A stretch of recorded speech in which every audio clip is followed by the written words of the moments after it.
In this part 5 of a special 5-part podcast series on third-party management, a risk-based approach sponsored by Diligent, I visit with Alexander Cotoia from the Volkov Law Group. We discuss use cases for third-party risk management based upon critical 2022 FCPA enforcement actions. I know you'll enjoy this final episode of this great 5-part series.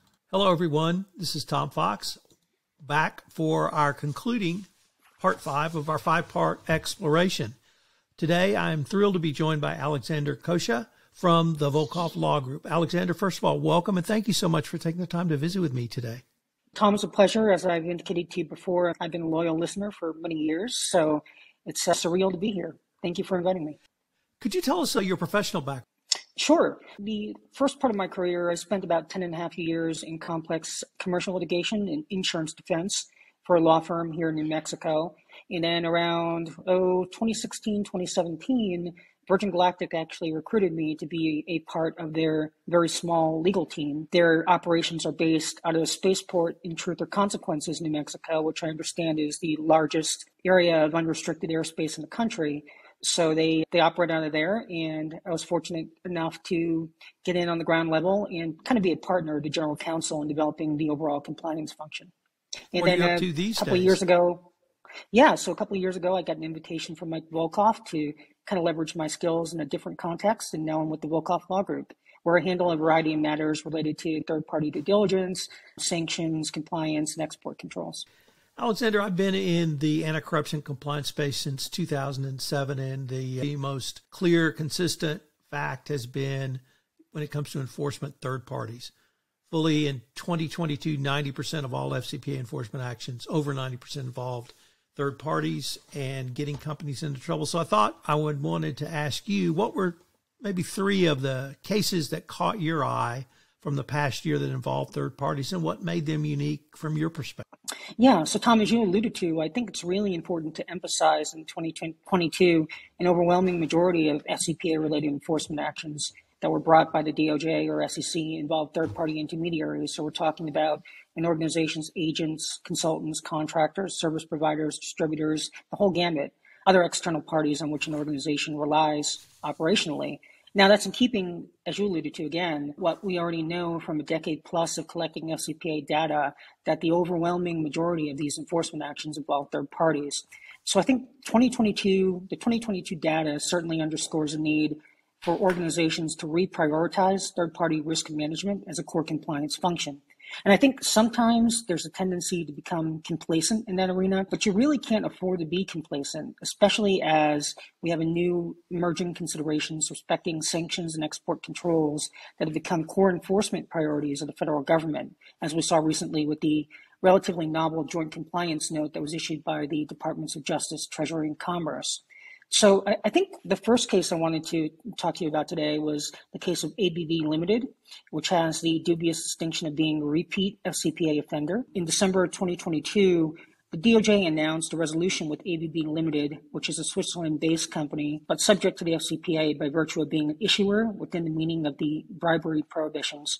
Now, according to charging documents, between roughly 2014 and 2017, ABB paid a high-ranking official affiliated with a state-owned energy company in South Africa to retain and obtain engineering contracts for the maintenance of a power plant in South Africa. Now, tellingly, it did so by hiring subcontractors that had very close ties to the government official to deliver engineering services, even though none of the subcontractors were qualified to perform any of the work that they were assigned. So the subcontractors in the ABB case were essentially used as a conduit to funnel payments directly to the government official in question. And in exchange for these payments, we know from the information that was unsealed, ABB benefited by receiving preferential treatment from the government official in question, including access to confidential bid information and the payment of grossly inflated invoices. So ABB was ultimately charged criminally by the DOJ and held civilly liable for its misconduct by the SEC. To settle the criminal proceeding, it entered into a DPA and agreed to pay a criminal penalty of approximately $315 million. And a portion of that was offset by the $75 million civil penalty it was obliged to pay to the SEC.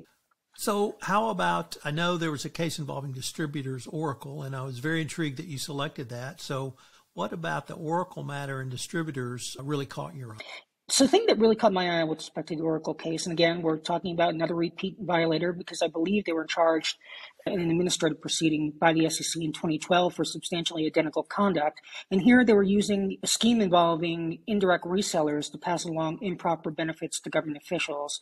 And the essence of the scheme is a little bit complicated, but the essence of the overall scheme involved complicity on the part of Oracle employees who authorized excess discounts to value-added distributors and resellers. And those discounts were in excess of what Oracle policy mandated. So then these discounts were pooled collectively and then used as a slush fund to provide travel and entertainment to foreign officials. And in some cases, the indictment alludes to direct payments to those officials. So under a no-emission settlement with the SEC, Oracle agreed to pay a total of $23 million, of which $15 million consisted of a civil penalty and $7.9 million consisted of disgorgement and prejudgment interest. But what's so notable about the case, again, is that Oracle was chided by the SEC in 2012 for substantially similar conduct. And then your third case, I believe you told me, was GOL Airlines. What caught your eye on that? Yeah, so that was a really interesting one. GOL Airlines is, of course, a popular low-cost carrier operating in Brazil. Although it was based overseas, like ABB, it's subject to the FCPA's anti-bribery prohibitions as a domestic issuer. Also, like ABB, GOL Airlines was the subject of both a criminal proceeding initiated by the DOJ and an administrative proceeding initiated by the SEC. So according to documents filed in that case, a member of GOL board of directors actually agreed to pay high-ranking Brazilian officials approximately $3.8 million in bribes to secure favorable legislation that reduced payroll and aviation fuel taxes that were specific to the airline industry. Now, these bribes were paid to a third-party intermediary under the guise of sham contracts with a number of consulting companies that were controlled by the intermediary in question. So the intermediary would then pass on a substantial portion of the payments he received to the government officials in question. And for its misdeeds, GOL was fined about $87 million, but that amount was largely predicated on the receipt of maximum cooperation and remediation credit that the government explicitly acknowledged but because GOL was not able to pay even that amount, the fine was ultimately reduced to $17 million. And the SEC proceeding, GOL was ordered to pay $70 million in disgorgement and prejudgment interest, but that was ultimately waived. So they only had to pay about $24.5 million over the next 2 years based on their precarious financial condition. Alexander, I'd like to now actually circle back with a term you started with, and I thought it was brilliant. Reprioritize your third-party risk management program. And here we are in 2023 saying, reprioritize your third-party program. It's never gone away, but it's just as important today as when I started in 2007. So I wanted to maybe pivot a little bit. And during this podcast series sponsored by Diligent, we've been able to look at not simply the Diligent platform, but looking at the business justification you might need, the questionnaire you would send out, and the due diligence that you would receive based upon the questionnaire, how you would evaluate that due diligence, and then after the contract is signed, how do you manage the relationship? Is that a process you help a client think through or put in place, or what sort of process might you suggest around a third-party risk management strategy?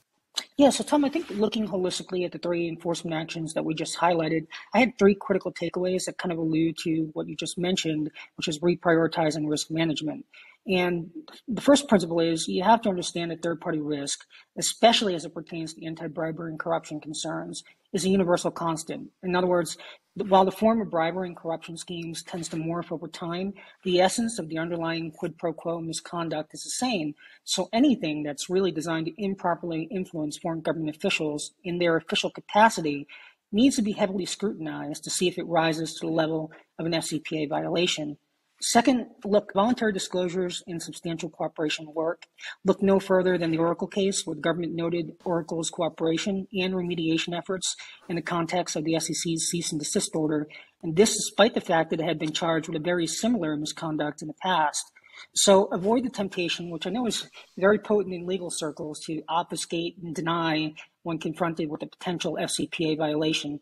I think, as the Deputy Assistant Attorney General has repeatedly emphasized over the course of the last few years, full cooperation credit is contingent on disclosure of all material, non-privileged facts and information. So don't put yourself in a position of being uncooperative with either the SEC or DOJ.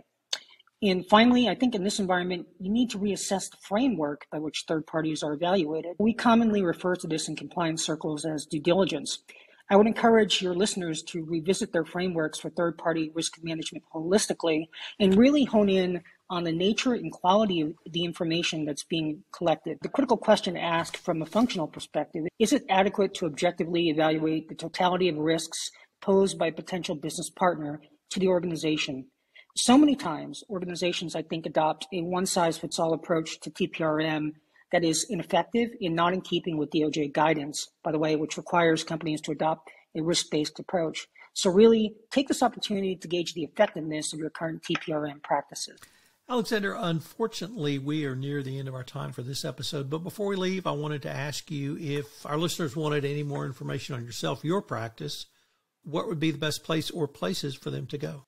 Yeah, the best place to go would be www.volkofflaw.com, or you can send me an email at Cotoia, ACOTOIA, at volkofflaw.com. And we're very responsive to our clients and very happy to get new. Alexander, I wanted to thank you again for taking the time to visit with me today. This was a great way for us to button up this podcast series, and I look forward to continuing this conversation. Tom, it's always a pleasure. Thank you very much. This is Tom Fox again. Thank you so much for listening to this part 5 of this special 5-part podcast series sponsored by Diligent.